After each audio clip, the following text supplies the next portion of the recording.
تمام تعریفیں حمد و ثنا اللہ تبارک و تعالیٰ کے لیے۔ درود و سلام نبی اکرم نور مجسم شفیع معظم احمد مصطفیٰ جناب حضرت سیدنا محمد مصطفیٰ صلی اللہ تعالیٰ علیہ وسلم کی ذات والا صفات کے لیے حمد و صلات کے بعد، دوستو، بزرگوں اور بھائیوں، قرآن مجید فرقان حمید میں اللہ تبارک و تعالیٰ نے فرمایا ہے اپنے بندوں کو اپنی عبادت کی طرف توجہ دلائیے، اپنے بندوں کے دلوں میں عبادت کا شوق، ذوق اور نظریہ پیدا فرمایا۔ فرمایا یا ایھا الناس اعبدوا ربکم الذی خلقکم، اے ایمان والو، اے لوگو، اپنے اس رب کی عبادت کرو جس نے تمہیں پیدا کیا ہے، والذین من قبلکم، اور ان لوگوں کو بھی پیدا کیا ہے جو تم سے پہلے تھے۔ تمہیں عبادت کا نفع یہ ملے گا لعلکم تتقون، کہ تم پرہیزگار ہو جاؤ گے۔ عبادت اس لیے کرو کہ اللہ نے تمہیں پیدا کیا ہے، اور اس لیے کہ تم سے پہلے لوگوں کو بھی اللہ نے پیدا کیا ہے۔ اور پھر ارشاد فرمایا کہ الذی جعل لکم الارض فراشا، وہی رب ہے جس نے تمہارے لیے زمین کو فرش بنایا ہے، والسماء بنا، اور آسمان کو چھت بنایا، وانزل من السماء ماء فاخرج به من الثمرات رزقا لکم، زمین کو فرش بنایا، آسمان کو چھت بنایا، پھر آسمان سے پانی برسایا جس کے ذریعے پھل نکالے، اور وہ بھی کسی اور کے لیے نہیں، رزقا لکم، تمہارے رزق کے لیے، وہ بھی تمہارے رزق کے لیے۔ یہ ساری نعمتیں تمہیں دی ہیں، اب فلا تجعلوا للہ اندادا، اب تم اللہ کے ساتھ کسی کو شریک نہ بناؤ، وانتم تعلمون، اور تم جانتے بھی ہو، تمہیں خبر بھی، تمہیں پتہ ہے کہ عبادت اللہ کی کرنی چاہیے، تمہیں پتہ ہے کہ نماز پڑھنی چاہیے، تم جانتے ہو کہ نوافل ادا کرنی چاہیے، تمہیں پتہ ہے کہ سجدے آنکھیں بند کر کے جھوٹ کی زندگی جی کے، اپنے ساتھ بددیانتی کر کے، دھوکہ دے کے، اپنے آپ کو دائیں بائیں اپنے آپ کو کہیں مصروف رکھ کے کچھ وقت ضائع تو کر لیتے ہو، پر تمہیں پتہ تو ہے نا کہ عبادت اللہ کی کرنی، تمہیں اس کی خبر ہے۔ فرمایا اس رب کی، دیکھیں نا، انسان پر اگر کوئی شخص نیکی کر دیتا ہے، احسان کر دیتا ہے، تو انسان اس کے سامنے پھر گردن نہیں اٹھا سکتا، یار یہ میرے مشکل وقت کا دوست ہے، اس نے میرے ساتھ نیکی کی ہے، کبھی بھی گردن نہیں اٹھائے گا، جھکا کے رکھے گا۔ تو اگر عام کوئی نیکی کر دے تو اس کے سامنے انسان کبھی گردن نہیں اٹھاتا، تو جو رب ساری نعمتیں عطا فرمائے، جو کہے کہ تیری تخلیق میں نے کی، تجھ سے پہلوں کو بھی پیدا میں نے کیا، تیرے لیے زمین کا بچھونا بھی میں نے بچھایا، آسمان کی چھت بھی میں نے لگائی، تیرے لیے زمین سے ساری اناج کو، پھل کو، کھیتیوں کو نکالا بھی تیرے لیے، تو اب تو اس طرح کر کہ تو میری عبادت کر، تو میری بارگاہ میں جھک جا۔ بہت سارے نشے لوگوں کو لگے ہوئے ہوتے ہیں، ہر آدمی کوئی نہ کوئی نشہ کرتا ہے، کوئی دولت کا کرتا ہے، کوئی شہرت کا کرتا ہے، کوئی اپنی تعریف کا نشہ کرتا ہے، دو چار لوگوں سے تعریف سن کے مطمئن ہو جاتا ہے۔ ناراض تو نہیں ہوگے اس جملے سے؟ آپ کرتے ہیں لوگ دولت کا نشہ بھی، یہ جب نقصان ہوتا ہے تو بندے بیمار نہیں ہو جاتے، پیسے ڈوب جاتے ہیں تو لوگ بیمار نہیں ہو جاتے، تو اس کا مطلب یہ ہوتا ہے کہ نشہ ٹوٹ گیا ہے۔ اب بیک ہوئے ہیں نا تھوڑے سے تو کانپتے ہیں، تڑپتے ہیں، پریشان، نشہ ہی اسی طرح ہی کرتا ہے نا، نہیں ملتا تو پریشان ہوتا ہے۔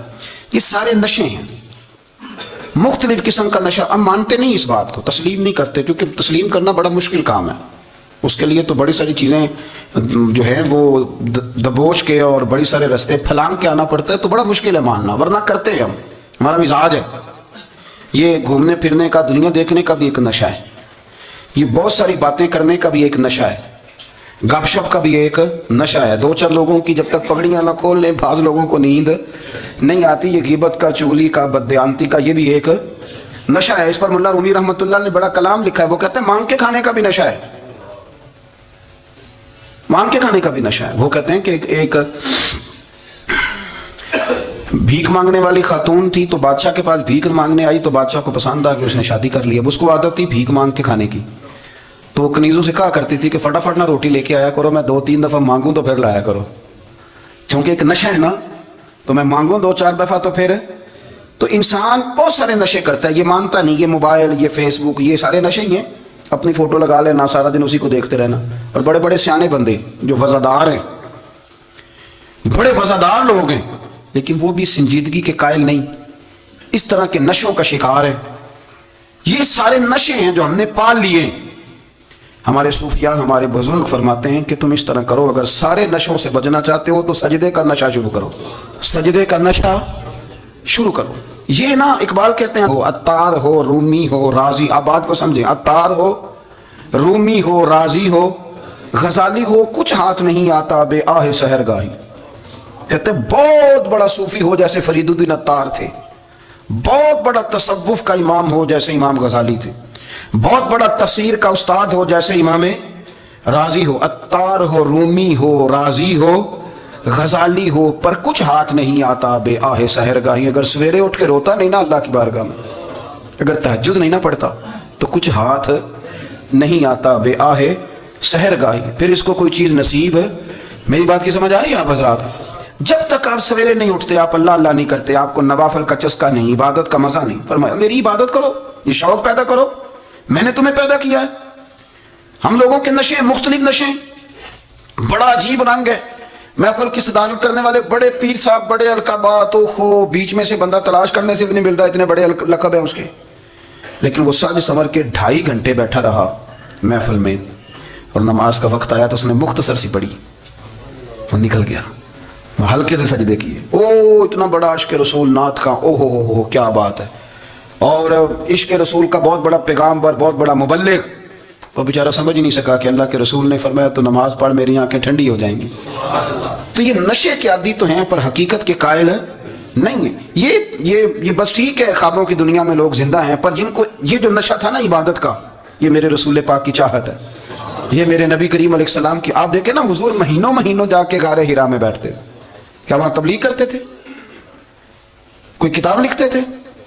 رسول کریم علیہ السلام مہینہ رہتے غار حرا میں، کوئی نہ مجھے دیکھے، کوئی نہ مجھے ملے، حضور یہاں کیا ہے؟ فرمایا میں اپنے رب کی عبادت کروں گا۔ نبی کریم علیہ السلام نے سجدوں کے ساتھ پتھروں اور پہاڑوں کو آباد کر دیا، سجدوں کے ساتھ۔ آپ کا سجدہ آپ کو بہت ساری چیزوں سے چھڑا لیتا ہے، یہ بہت ساری جگہوں سے جھکنے سے بچا لیتا ہے۔ صوفیاء اولیاء یہ کیا کرتے تھے؟ یہ سجدے کا ذوق ہی تو پیدا کرتے تھے، سجدے کا ذوق۔ شاہ عبدالعزیز دباغ رحمۃ اللہ تعالی علیہ اپنے مریدوں سے فرمایا کرتے تھے کہ اگر تم پکے نمازی بن جاؤ نا، تہجد گزار ہو جاؤ، تو میرے پاس آنا جانا چھوڑ دینا۔ عرض کی حضور کیوں؟ فرمایا میں تمہارے اور رب رسول کے راستے میں رکاوٹ نہیں بننا چاہتا، اب میرا مقصود ہے تمہیں وہاں تک پہنچانا، جب پہنچ گئے تو پھر میری ضرورت ختم ہو گئی۔ ہاں کبھی وسوسہ آئے، شک پیدا ہو، تکلیف ہو تو آنا، ورنہ میں نہیں چاہتا کہ میں رکاوٹ بنا رہوں۔ تم اللہ اللہ کرو، اس مالک کو راضی کرو۔ میرے رسول پاک علیہ وسلم نے فرمایا بندہ اللہ کے سب سے قریب اس وقت ہوتا ہے جب وہ سجدے کی حالت میں ہوتا ہے۔